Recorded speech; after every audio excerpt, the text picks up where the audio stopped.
Hello, Chicago.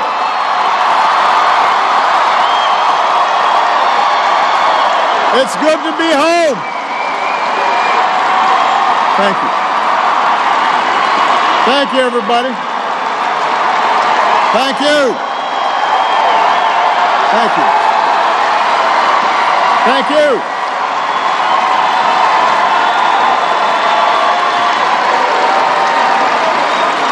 Thank you so much. Thank you. Thank you. Thank you. It's good to be home. Thank you. Thank you. Thank you.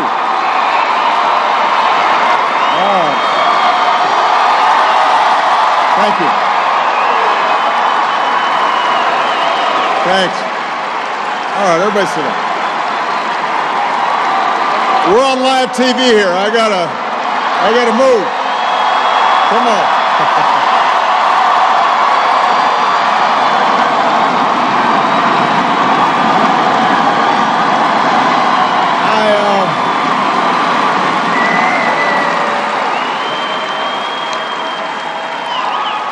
You can tell that I'm you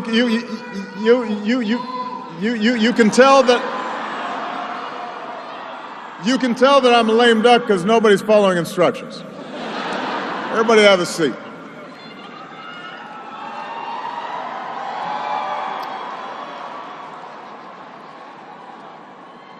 My fellow Americans,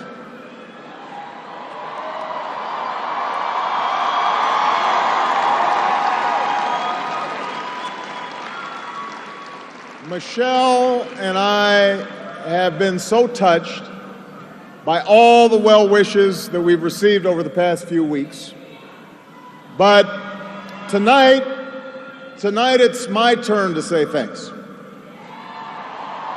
Whether we have seen eye to eye or rarely agreed at all, my conversations with you, the American people, in living rooms and in schools, at farms, on factory floors, at diners, and on distant military outposts. Those conversations are what have kept me honest and kept me inspired and kept me going. And every day I have learned from you. You made me a better president, and you made me a better man. So I first came to Chicago when I was in my early 20s, and I was still trying to figure out who I was, still searching for a purpose in my life. And it was a neighborhood not far from here where I began working with church groups in the shadows of closed steel mills. It was on these streets where I witnessed the power of faith and the quiet dignity of working people in the face of struggle and loss. I can't do that.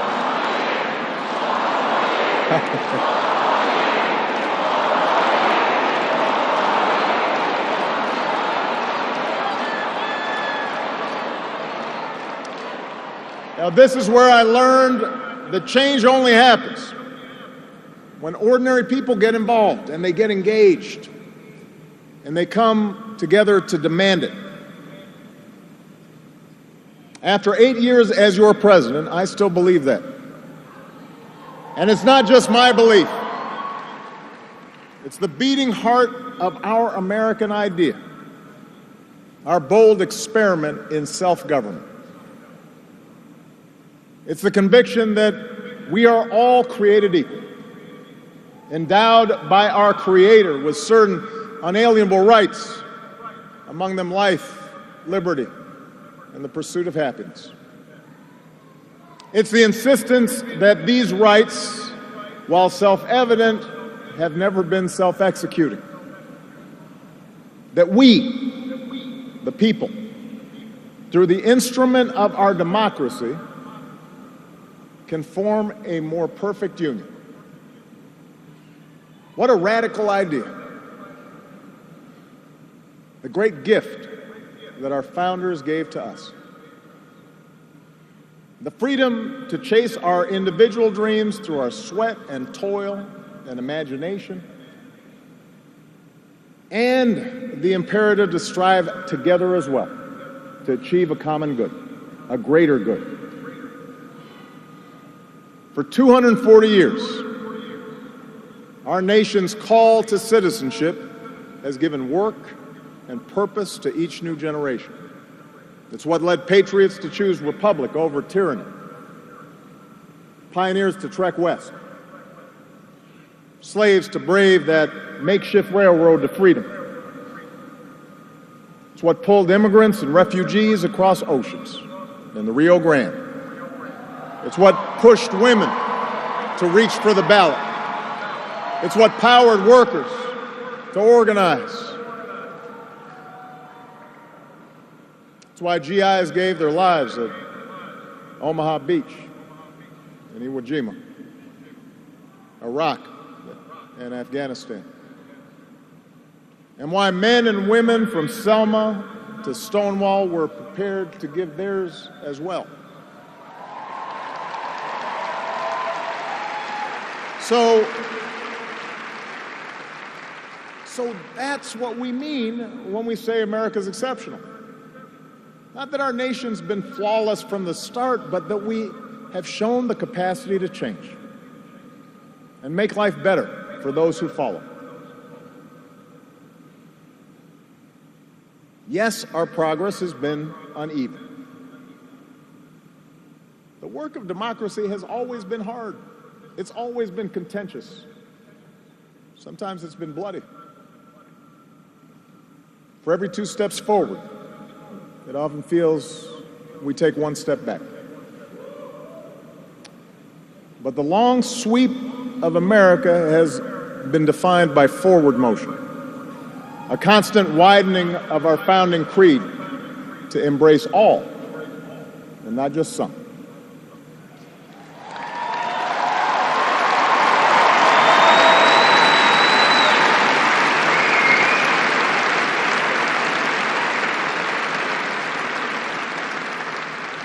If I had told you 8 years ago that America would reverse a Great Recession, reboot our auto industry, and unleash the longest stretch of job creation in our history,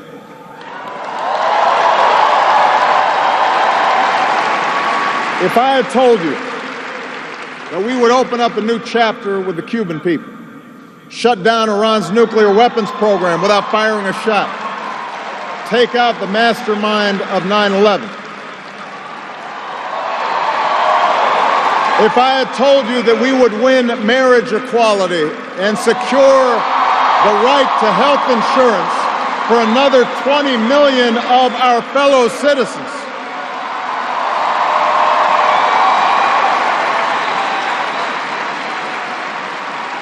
if I had told you all that, you might have said, our sights were set a little too high. But that's what we did. That's what you did. You were the change. You answered people's hopes, and because of you, by almost every measure, America is a better, stronger place than it was when we started.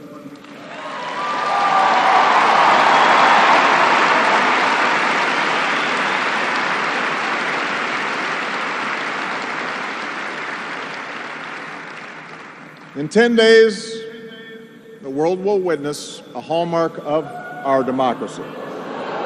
No. The peaceful transfer of power from one freely elected president to the next.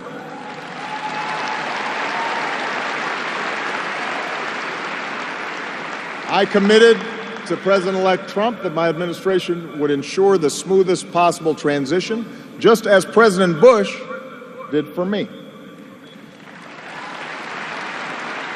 Because it's up to all of us to make sure our government can help us meet the many challenges we still face. We have what we need to do so. We have everything we need to meet those challenges. After all, we remain the wealthiest, most powerful, and most respected nation on earth.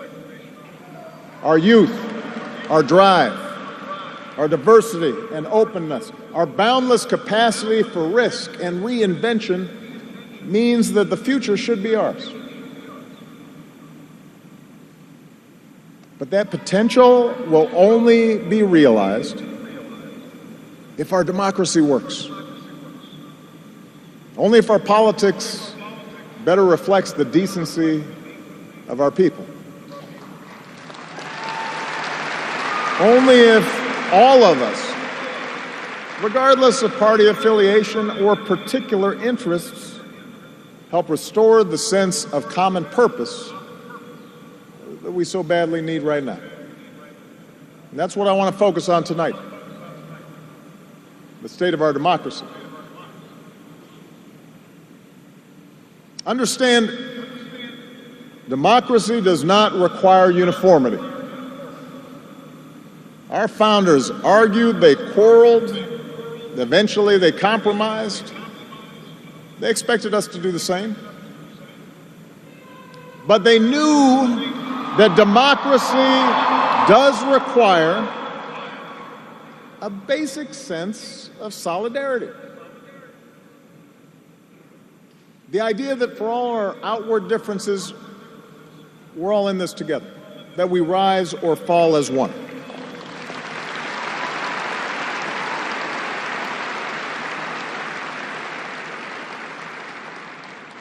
There have been moments throughout our history that threatened that solidarity.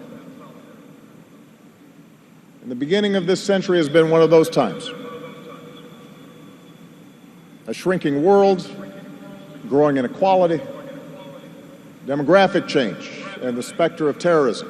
These forces haven't just tested our security and our prosperity, but are testing our democracy as well. And how we meet these challenges to our democracy will determine our ability to educate our kids and create good jobs and protect our homeland. In other words, it will determine our future. To begin with, our democracy won't work without a sense that everyone has economic opportunity. And the good news is that today the economy is growing again. Wages, incomes, home values, and retirement accounts are all rising again. Poverty is falling again.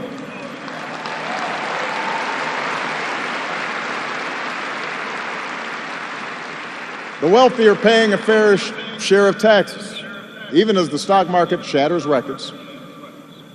The unemployment rate is near a 10-year low. The uninsured rate has never, ever been lower.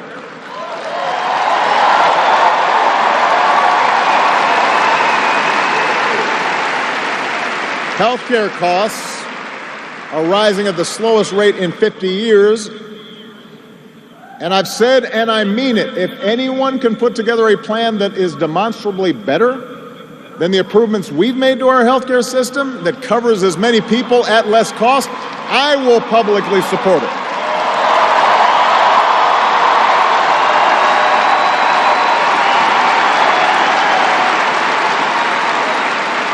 Because that, after all, is why we serve. Not to score points or take credit, but to make people's lives better. But for all the real progress that we've made, we know it's not enough. Our economy doesn't work as well or grow as fast when a few prosper at the expense of a growing middle class and ladders for folks who want to get into the middle class. That's the economic argument, but stark inequality is also corrosive to our democratic idea. While the top 1% has amassed a bigger share of wealth and income, too many of our families in inner cities and in rural counties have been left behind.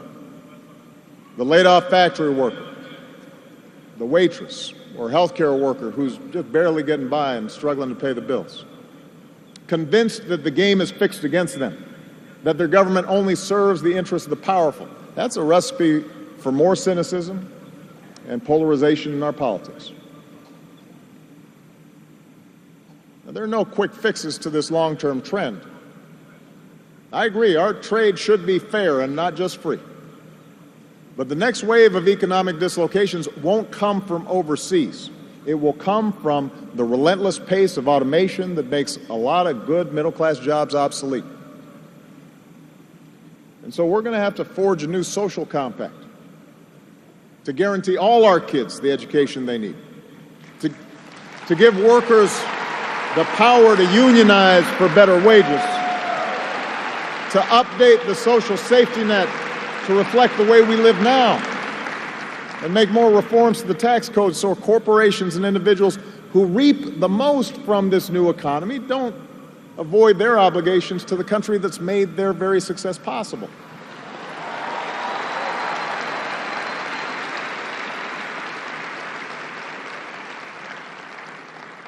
We can argue about how to best achieve these goals, but we can't be complacent about the goals themselves. For if we don't create opportunity for all people,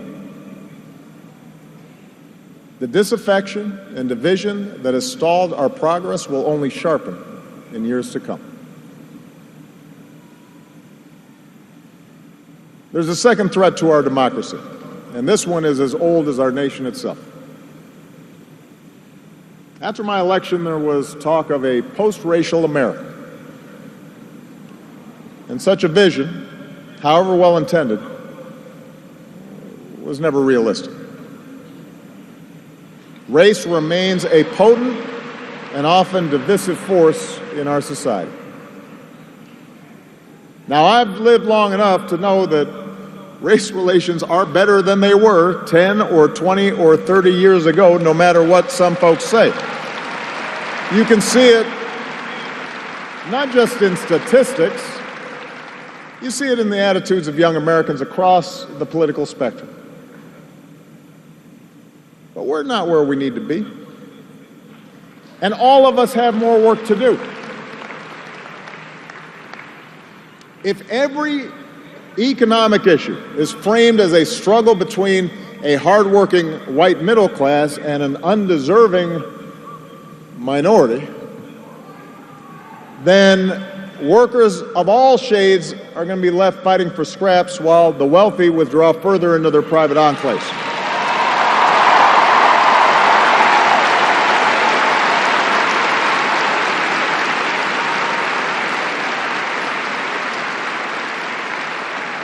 If we're unwilling to invest in the children of immigrants just because they don't look like us, we will diminish the prospects of our own children, because those brown kids will represent a larger and larger share of America's workforce.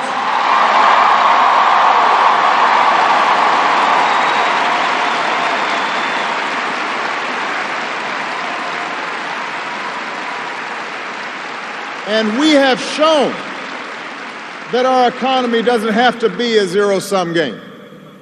Last year, incomes rose for all races, all age groups, for men and for women. So if we're going to be serious about race going forward, we need to uphold laws against discrimination in hiring and in housing and in education and in the criminal justice system.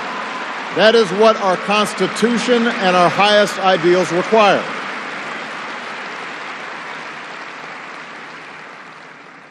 But laws alone won't be enough. Hearts must change. They won't change overnight. Social attitudes oftentimes take generations to change. But if our democracy is to work the way it should in this increasingly diverse nation, then each one of us need to try to heed the advice of a great character in American fiction, Atticus Finch, who said, "You never really understand a person until you consider things from his point of view, until you climb into his skin and walk around in it. For blacks and other minority groups, that means tying our own very real struggles for justice to the challenges that a lot of people in this country face. Not only the refugee or the immigrant or the rural poor or the transgender American, but also the middle-aged white guy who, from the outside, may seem like he's got advantages, but has seen his world upended by economic and cultural and technological change. We have to pay attention and listen.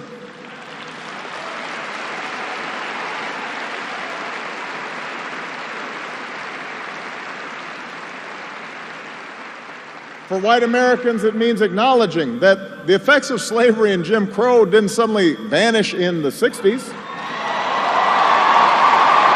That when minority groups voice discontent, they're not just engaging in reverse racism or practicing political correctness.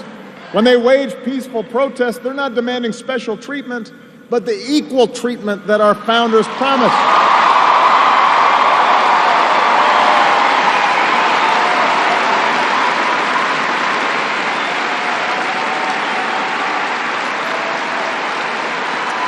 For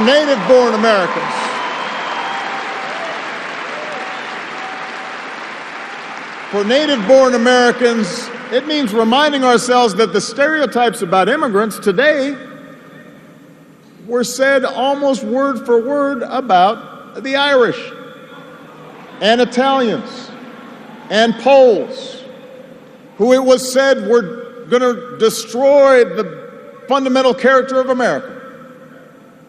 And as it turned out, America wasn't weakened by the presence of these newcomers. These newcomers embraced this nation's creed, and this nation was strengthened. So, regardless of the station that we occupy, we all have to try harder.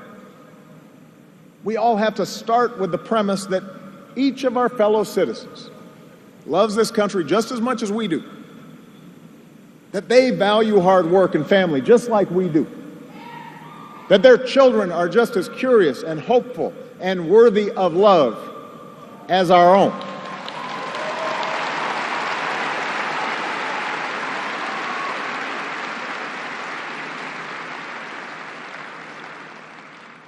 And that's not easy to do. For too many of us, it's become safer to retreat into our own bubbles, whether in our neighborhoods or on college campuses or places of worship, or especially our social media feeds. Surrounded by people who look like us and share the same political outlook and never challenge our assumptions. And the rise of naked partisanship and increasing economic and regional stratification, the splintering of our media into a channel for every taste. All this makes this great sorting seem natural, even inevitable. And increasingly, we become so secure in our bubbles that we start accepting only information, whether it's true or not, that fits our opinions, instead of basing our opinions on the evidence that is out there.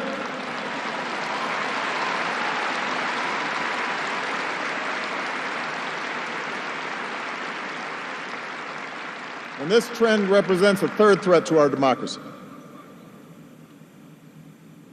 Look, politics is a battle of ideas. That's how our democracy was designed. In the course of a healthy debate, we prioritize different goals and the different means of reaching them. But without some common baseline of facts, without a willingness to admit new information and concede that your opponent might be making a fair point and that science and reason matter, then we're going to keep talking past each other and we'll make common ground and compromise impossible.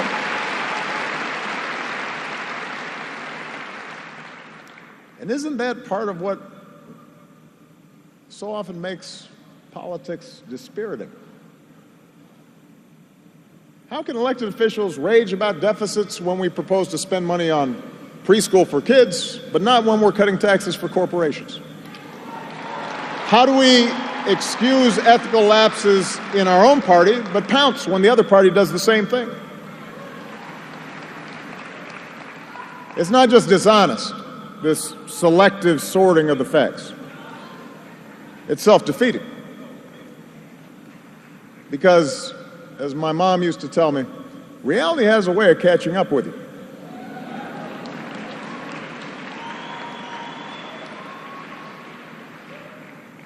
Take the challenge of climate change. In just 8 years, we've halved our dependence on foreign oil. We've doubled our renewable energy. We've led the world to an agreement that has the promise to save this planet.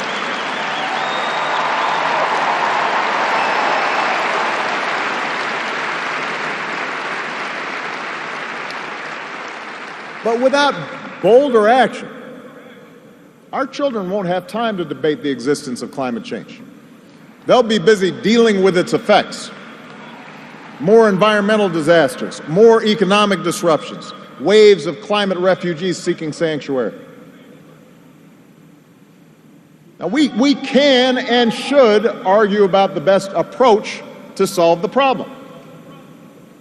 But to simply deny the problem not only betrays future generations, it betrays the essential spirit of this country, the essential spirit of innovation and practical problem solving that guided our founders.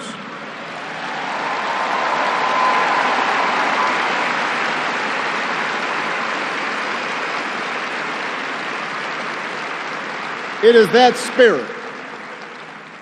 spirit born of the Enlightenment that made us an economic powerhouse. The spirit that took flight at Kitty Hawk and Cape Canaveral. The spirit that cures disease and put a computer in every pocket. It's that spirit, a faith in reason and enterprise, and the primacy of right over might that allowed us to resist the lure of fascism and tyranny during the Great Depression, that allowed us to build a post-World War II order with other democracies, an order based not just on military power or national affiliations, but built on principles: the rule of law, human rights, freedom of religion and speech and assembly, and an independent press.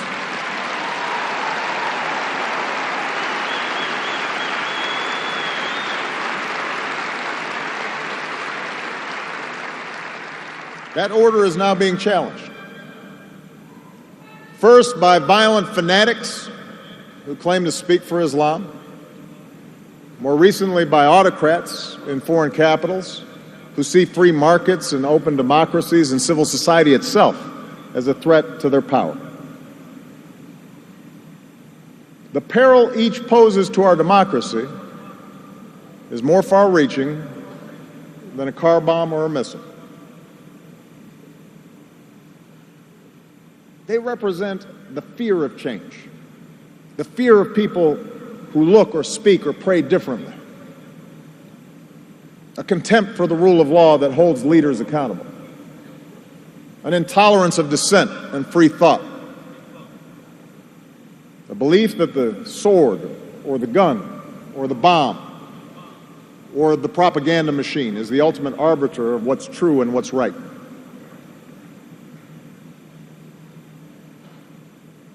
Because of the extraordinary courage of our men and women in uniform, because of our intelligence officers and law enforcement and diplomats who support our troops, no foreign terrorist organization has successfully planned and executed an attack on our homeland these past 8 years. And although Boston and Orlando and San Bernardino and Fort Hood remind us of how dangerous radicalization can be, our law enforcement agencies are more effective and vigilant than ever.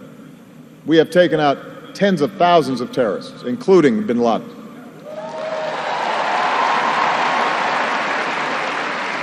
The global coalition we're leading against ISIL has taken out their leaders and taken away about half their territory. ISIL will be destroyed, and no one who threatens America will ever be safe. And to all who serve or have served, it has been the honor of my lifetime to be your commander-in-chief. And we all owe you a deep debt of gratitude.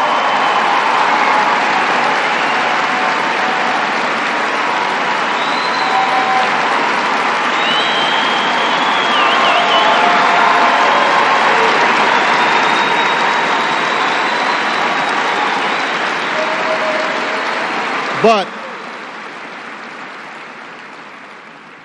protecting our way of life, that's not just the job of our military.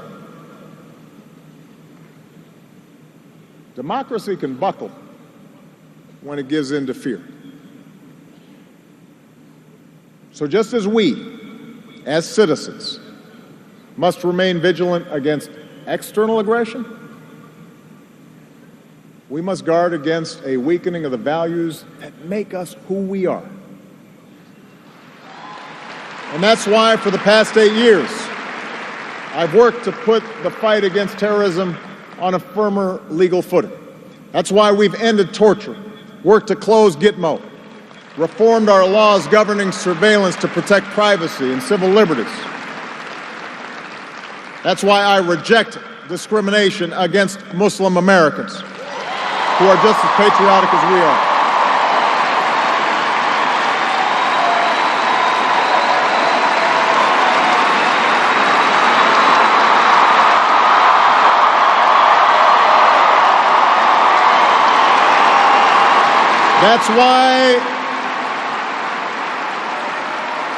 That's why we cannot withdraw. That's why we cannot withdraw from big global fights to expand democracy and human rights and women's rights and LGBT rights. No matter how imperfect our efforts, no matter how expedient ignoring such values may seem, that's part of defending America. For the fight against extremism and intolerance and sectarianism and chauvinism are of a piece with the fight against authoritarianism and nationalist aggression. If the scope of freedom and respect for the rule of law shrinks around the world, the likelihood of war within and between nations increases, and our own freedoms will eventually be threatened. So let's be vigilant, but not afraid. ISIL will try to kill innocent people, but they cannot defeat America unless we betray our Constitution and our principles in the fight.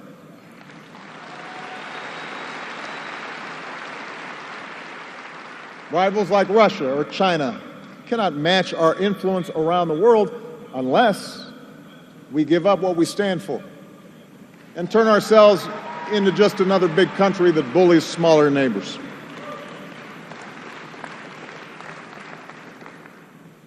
Which brings me to my final point. Our democracy is threatened whenever we take it for granted. All of us, regardless of party, should be throwing ourselves into the task of rebuilding our democratic institutions. When voting rates in America are some of the lowest among advanced democracies, we should be making it easier, not harder, to vote.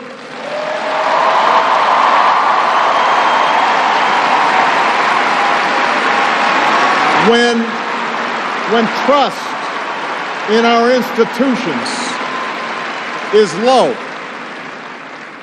we should reduce the corrosive influence of money in our politics and insist on the principles of transparency and ethics in public service. When Congress is dysfunctional, We should draw our congressional districts to encourage politicians to cater to common sense and not rigid extremes.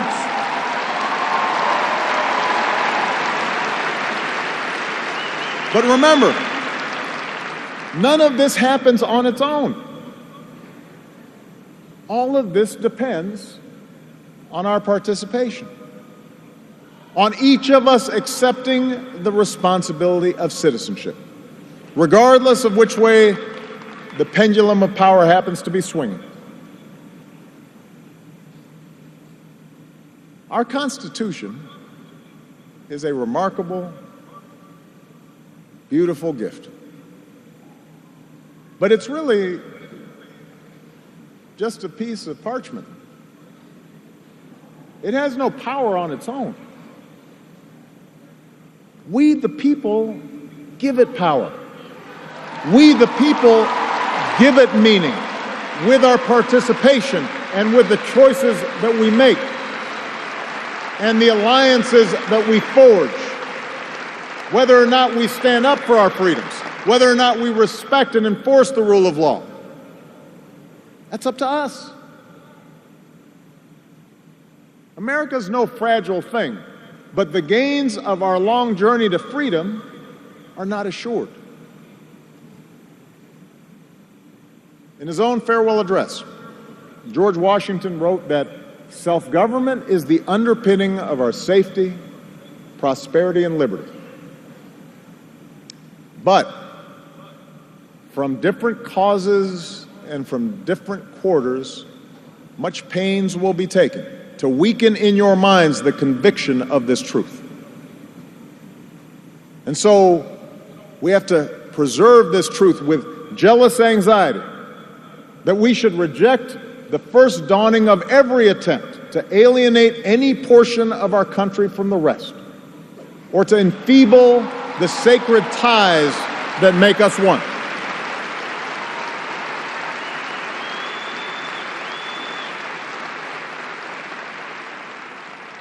America, we weaken those ties when we allow our political dialogue to become so corrosive that people of good character aren't even willing to enter into public service.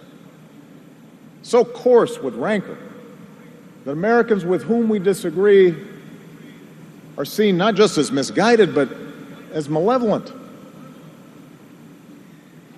We weaken those ties when we define some of us as more American than others, when we write off the whole system as inevitably corrupt,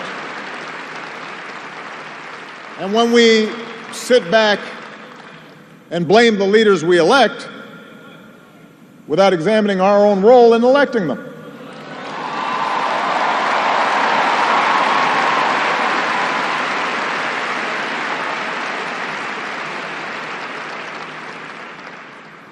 It falls to each of us to be those anxious, jealous guardians of our democracy,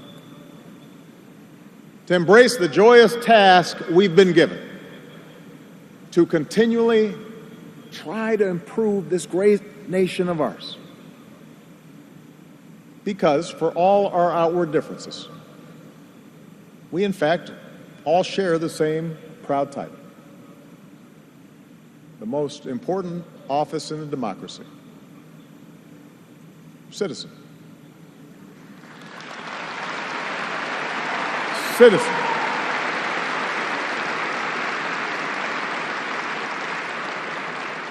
So you see, that's what our democracy demands. It needs you. Not just when there's an election, not just when your own narrow interest is at stake, but over the full span of a lifetime. If you're tired of arguing with strangers on the internet, try talking with one of them in real life.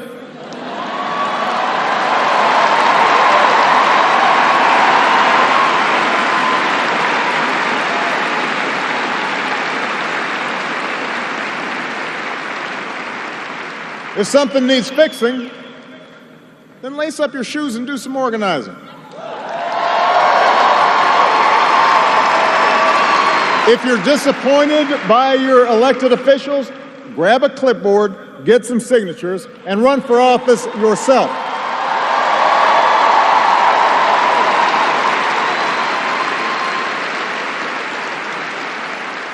Show up.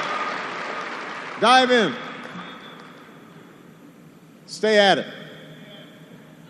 Sometimes you'll win. Sometimes you'll lose.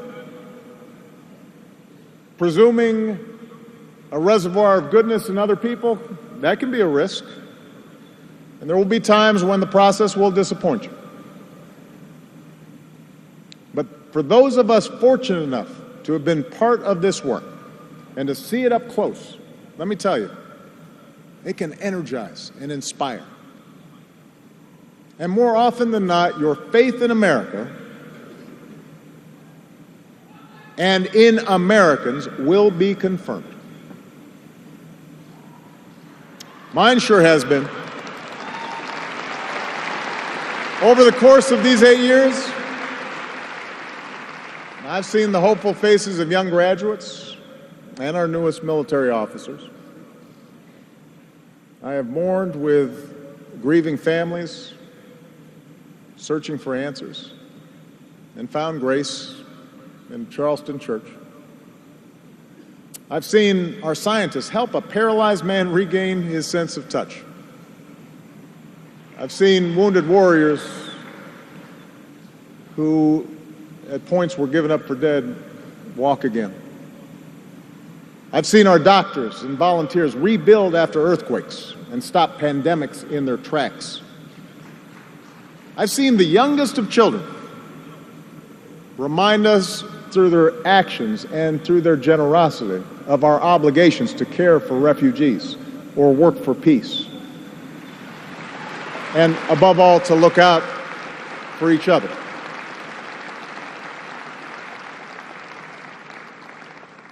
So that faith that I placed all those years ago, not far from here, in the power of ordinary Americans to bring about change, that faith has been rewarded in ways I could not have possibly imagined. And I hope your faith has too. Some of you here tonight or watching at home, you were there with us in 2004, in 2008, 2012.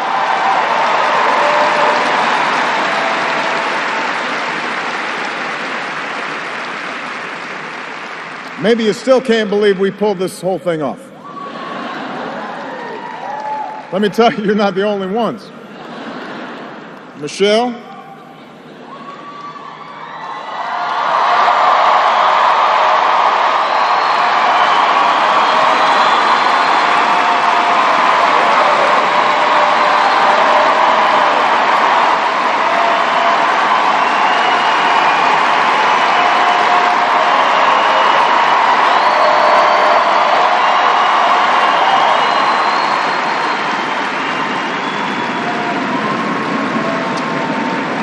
Michelle LaVaughn Robinson, girl of the South Side.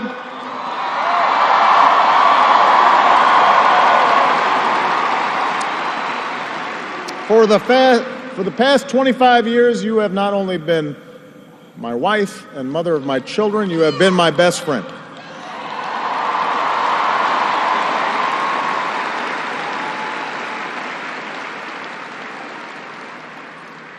You took on a role you didn't ask for, and you made it your own, with grace and with grit and with style and good humor.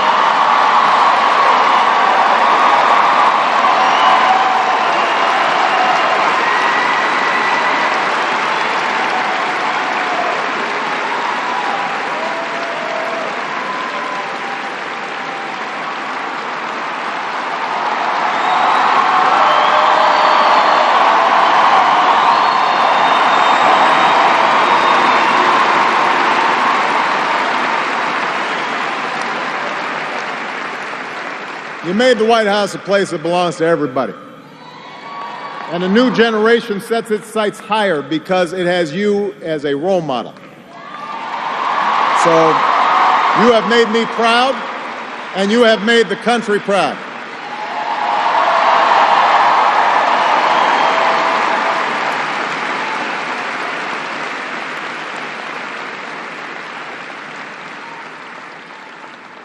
Malia and Sasha, under the strangest of circumstances, you have become two amazing young women.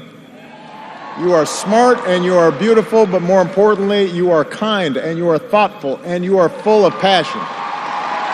And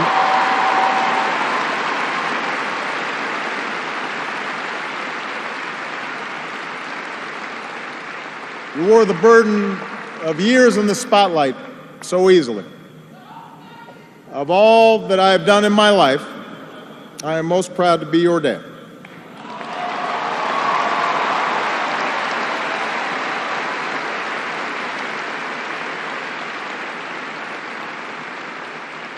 To Joe Biden,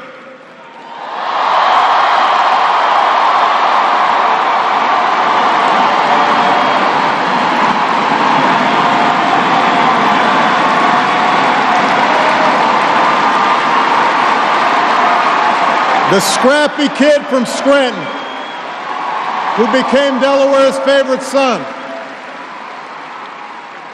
You were the first decision I made as a nominee, and it was the best.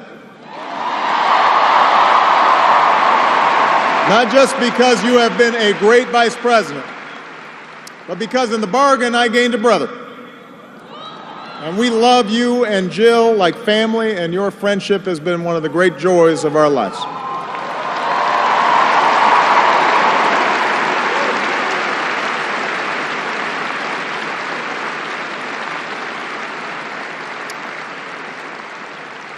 To my remarkable staff, for 8 years, and for some of you a whole lot more, I have drawn from your energy.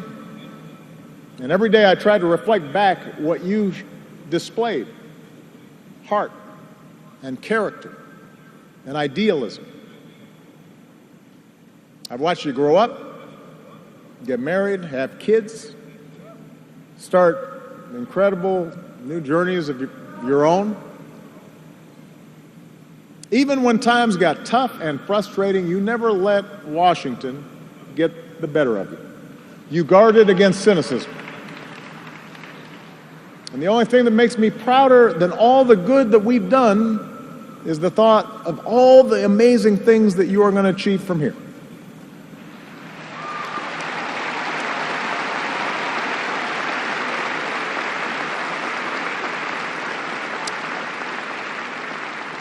And to all of you out there, every organizer who moved to an unfamiliar town, every kind family who welcomed them in, every volunteer who knocked on doors, every young person who cast a ballot for the first time, every American who lived and breathed the hard work of change, you are the best supporters and organizers anybody could ever hope for, and I will be forever grateful. Because you did change the world. You did. And that's why I leave this stage tonight even more optimistic about this country than when we started. Because I know our work has not only helped so many Americans, it has inspired so many Americans, especially so many young people out there, to believe that you can make a difference, to hitch your wagon to something bigger than yourselves. Let me tell you, this generation coming up, unselfish, altruistic, creative, patriotic, I've seen you in every corner of the country. You believe in a fair and just and inclusive America. You know that constant change has been America's hallmark, that it's not something to fear, but something to embrace. You are willing to carry this hard work of democracy forward. You'll soon outnumber all of us, and I believe as a result, the future is in good hands.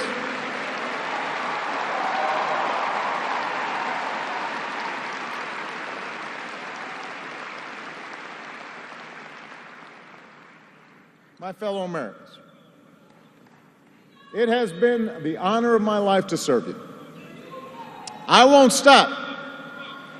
In fact, I will be right there with you as a citizen for all my remaining days.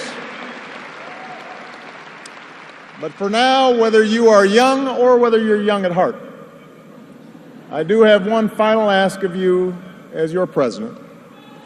The same thing I asked when you took a chance on me 8 years ago. I'm asking you to believe, not in my ability to bring about change, but in yours. I'm asking you to hold fast to that faith written into our founding documents, that idea whispered by slaves and abolitionists, that spirit sung by immigrants and homesteaders and those who marched for justice, that creed reaffirmed by those who planted flags from foreign battlefields to the surface of the moon, a creed at the core of every American whose story is not yet written. Yes, we can. Yes, we did. Yes, we can. Thank you. God bless you. May God continue to bless the United States of America. Thank you.